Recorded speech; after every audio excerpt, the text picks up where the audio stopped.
What's up, Motocross Action? Welcome to another tested video. In this video, we are diving into all the details on the 2022 Honda CRF450 Works Edition.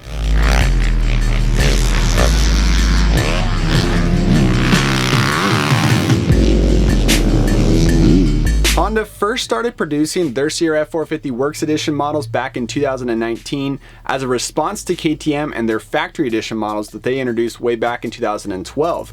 With KTM, their philosophy is a little bit different from Honda. KTM is a preview of what's to come in the following season. Right now, we have 2023 KTMs in pre-production basically as the factory edition model. While Honda, their philosophy is a little bit different. They don't offer next year's model now, but they do offer this year's model with some great upgrades to the bike, including a long list of differences. Let's dive into those lists right now.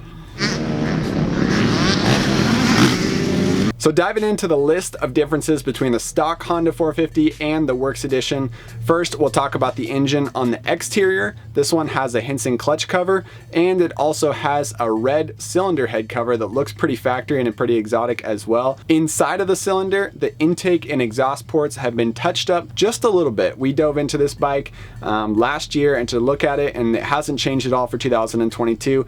It's not really what we would call ported, and it's not really what we would call polished either, but they did get in there and make some adjustments to the intake and exhaust ports just to smoothen up the transition at the valve seats. The next major difference for the Works Edition model is the suspension. Diving into the Showa forks, the fork lower legs are titanium nitride coated, and the shock shaft on the Showa shock is nitride coated as well.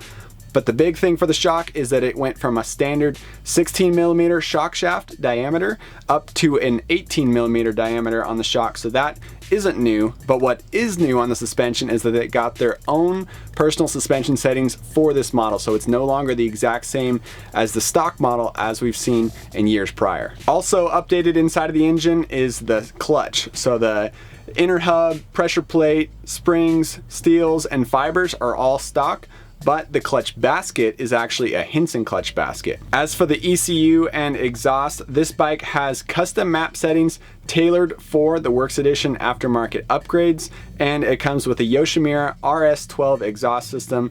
And it's not just an aftermarket muffler, but it also has the full header, so making it a complete system from Yoshimura.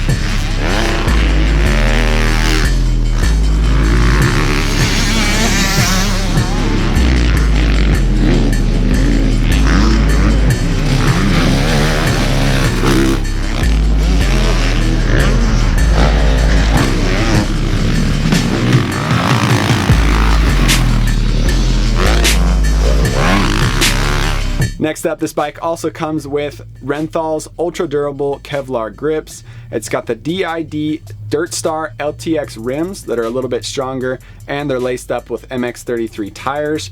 The CRF450 Works Edition also comes with an RK Gold chain and a Renthal rear sprocket. The air filter isn't the stock Honda one anymore. It is a twin air filter, and that's the brand that we trust for all of our bikes.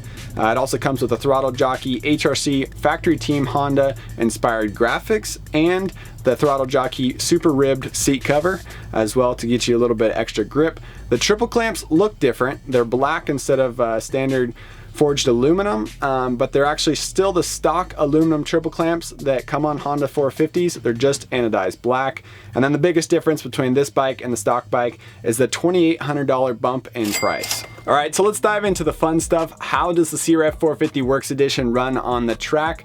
Well, this engine is a lot different than the stock model. So Honda's recent philosophy for the 2021 and 2022 CRF450s has been to have an ultra smooth engine character, not like their 2019 and 2020 engines that were quite a bit stronger. So these new ones are a lot smoother, and we were surprised to know that this Works Edition is actually 3.2 horsepower stronger than the stock model. So that's a pretty significant upgrade for this Works Edition from Honda, but it is ultra smooth on the track, and we know that the Yoshimura RS-12 exhaust system smoothens out the bottom end and increases power high in the RPM range, because we've already tested this on our stock Honda 450, and now with the Works Edition tailored ECU settings, it is even smoother on the track. If you're looking for a CRF 450 with a big hit off the bottom, you really want to feel like a modified power, the CRF450 Works Edition is not going to be the bike for you. It doesn't have a gnarly hit coming out of the corners.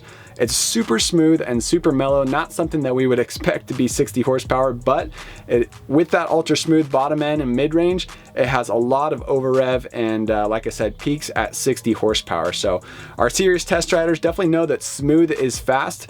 It's not a loud motorcycle either, especially with that Yoshimura muffler. It is pretty quiet, but it's very connected to the ground and smooth, making it a lot easier to ride.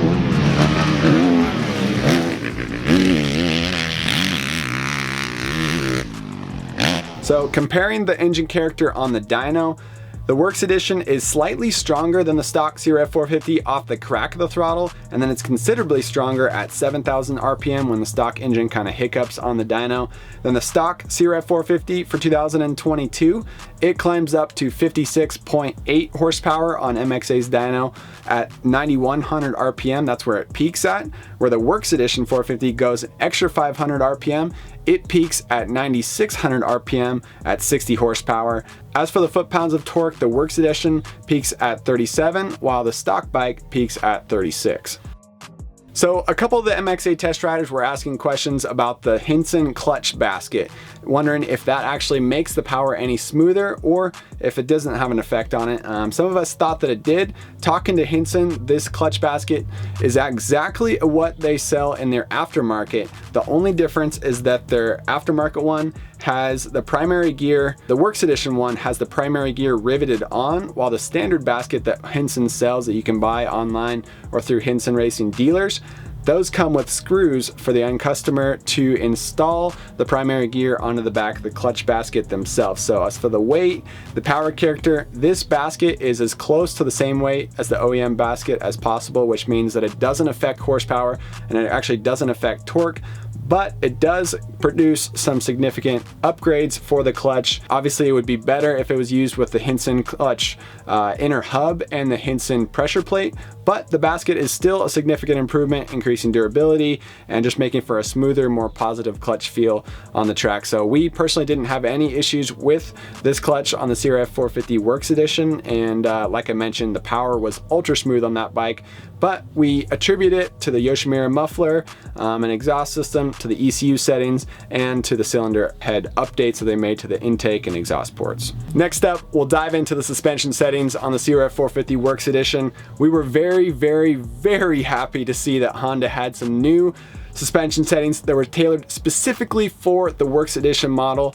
In years past, like I mentioned at the top of the video, they would give you a Works Edition bike. It looks factory, it's got all the upgrades on it, but the suspension internals, the settings and the valve stacks were the same, except it had that nitride coating on the fork legs and the shock shaft. The shock shaft was a little bit wider diameter, so that made it hold up a little bit more, but it was still kind of too soft for what it was. Now they got some new suspension settings and we really appreciate it. And honestly, it's the suspension that really completes the package that works well with that ultra smooth engine, and the ultra smooth engine complements the suspension as well, making it not upset the bike very often. So we like the suspension. It was definitely stiffer. For 2021, the CRF450 was pretty soft, and for 2022, the stock model was definitely a lot stiffer, but it wasn't great, and there was a big harsh spot in the forks in the middle of the stroke on the stock CRF450. So for 2022 on the Works Edition, the forks hold up a lot better. They're a lot smoother and just a lot more comfortable on the track. Something that MXA test riders felt a lot more comfortable on initially, and we didn't stray too far from the stock settings. However, we will warn you guys, the Honda chassis in general has always been a little bit twitchy and very sensitive to any changes you make to the sag or any changes you make to the compression adjusters and all the clickers and rebound clickers. So one click on a Honda will make more of a difference than one click on a KTM will. It's definitely more sensitive to changes on the track. As for the titanium nitride coating on the forks and shock shafts, they're also made to be smoother and have less friction on the forks and less friction on the shock, which means when you hit a bump, it takes less energy to compress the suspension, which means that suspension feels a little bit more plush and moves a little more freely. And with that, you kind of have to update the suspension internals a little bit as well to get a little more hold up, because it does move easier now. Talking a little bit more about the handling of the CRF450, It's still a fast twitch 450 from Honda. So Honda's always been known for that fast twitch character. The 2021 and 2 450s are definitely a lot smoother, and the smooth engine character works well with the new chassis, but it's still fast twitch and it's still ultra good at turning through corners. No matter what we did to the suspension, no matter how low our sag was, even if we dropped the forks flush in the clamps, this bike could still turn on a dime. And it's also great for whips. As you can see in this video, we had MXA test rider Brian Medeiros. He's been spending a lot of time on our stock CRF450. He absolutely threw down some big whips on the CRF450 Works Edition, and that is one thing. If you're a skilled enough rider to be throwing whips and scrubs on the track, the Honda is a lot easier to whip than a KTM, Yamaha, or even Kawasaki, or even Suzuki on the track. So Hondas are very fast twitch. No matter what we did to the motorcycle, we could still turn ultra sharp. So that's a good thing for riders who like quick turning bikes. But if you're a YZ450F guy from Yamaha, that bike is not as easy to turn. It takes a little bit more effort to turn on a dime on that bike. And so that's more of a stable at speed, fast straightaways. You could feel comfortable on a Yamaha 450, where it's a little bit harder to feel stable and comfortable on the CRF450 Works Edition. But like I mentioned, already hit it a couple times, the ultra smooth power and just what Honda did to this 450 engine, and in combination with the tailored ECU settings and the tailored suspension settings on the CRF450, definitely made it us confident to say that this was the best stock Honda 450 that we have ridden in years and years. And technically it's not stock because it's a Works Edition, it has mod parts on it, but it does come off of the Honda production line. It is a bike that you can buy straight from Honda at your local dealership, so we'll put it in that category. Diving into a list of things that were not quite up to par on the CRF450, we weren't huge fans of the maps on this bike. It has a million different map switches, or not really switches, but a million different map options. There's 3 different maps and 3 different traction control settings that you can run with each map, which makes it a little bit confusing to figure out. To be honest, I rode it quite a bit. I spent a lot of time on this bike. I personally raced it and spent a lot of time at the track on it. We threw a bunch of other MXA test riders on it, and it was kind of hard to figure out the differences between each map on the track. You'd think you'd like map 2, but then you throw it in map 1 and it didn't feel a whole lot different. So maps weren't a huge difference in between 1, 2, and 3. The fork guards, it's kind of funny that they use Allen screws. Both Honda and Kawasaki use Allen screws for their fork guards, and they just pack up with mud. So it's kind of hard to get your fork guard on and off, especially if you don't wash it. That's one thing that was kind of weird. We also have to use a bracket when you put on the Works Connection Pro Launch device for this bike to go racing. Put it on a whole shot device, you have to use a bracket to hold that fork guard on. That was a little bit funny. Other than that, the grips, the Renthal Kevlar grips are very thick. Some MXA test riders complained about getting arm pump because they were too thick. I personally didn't have that issue, but some of us did. The shift lever is also a little bit closer to the foot peg than it is on some of the other bikes, 17 millimeters closer to the foot peg than it is on the KTM. Some guys complained, some guys didn't. And then obviously we always complain about the levers on this bike, at least the last couple years. Kind of got some odd shapes going on. They're more square and they're not round and smooth, and they're not really natural in your fingers on the bike. A couple things we did like: the e-start. You don't have to pull in the clutch anymore to start your Honda. That's something new that Honda updated in recent years. We actually use Honda's rear brake spring on our KTM from time to time whenever it breaks on the KTM, so that's nice. We appreciate the twin air filter. We appreciate the smooth power. We appreciate the muffler, that it's quieter on the Yoshimura RS-12. That is pretty nice. Clutch basket, and obviously the CRF450 Works Edition is ultra beautiful. Everybody looks at it, everybody loves it in the pits. It's always getting lots of eyes. So overall, the MXA Wrecking Crew had a lot of fun on the 2022 CRF450 Works Edition. Spent a lot of time on this bike, and it is definitely our favorite CRF450 that we've had in recent years. So with that being said, it does have that big price tag on it. $12,399 is the retail price, and good luck finding one at that price, as it is so hard to get motorcycles nowadays that dealers are charging as much as they possibly can. So $2,800 more. Like I said, the stock CRF450, it comes in at $9,600. This one at $12,400, quite a bit more expensive. But MXA, we appreciated the upgrades. If you like Yoshimura, if you have plans to titanium nitride coat your fork legs and your shock shafts, this might be the bike for you. Good times on this bike. Thank you guys for tuning into this video. If you want to know more about this bike and other motocross action test bikes, check out motocrossactionmag.com and subscribe to Motocross Action Magazine, or pick it up at your local grocery store or local newsstand. If you haven't seen some of our other videos, click the thumbnails now and subscribe to our YouTube channel by clicking the link and clicking the bell notification button so you can get an update every time we release a new video. Thank you, and we'll see you in the next one.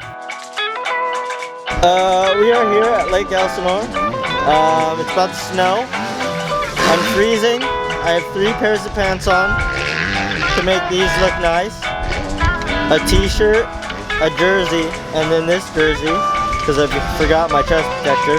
Yeah, we're looking forward to it. Sun's out, but it's still gonna snow.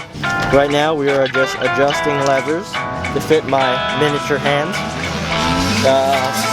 Excited to ride this thing. I've been riding the standard version a lot, so it'd be cool to feel the difference on this, and yeah, we'll see how it goes.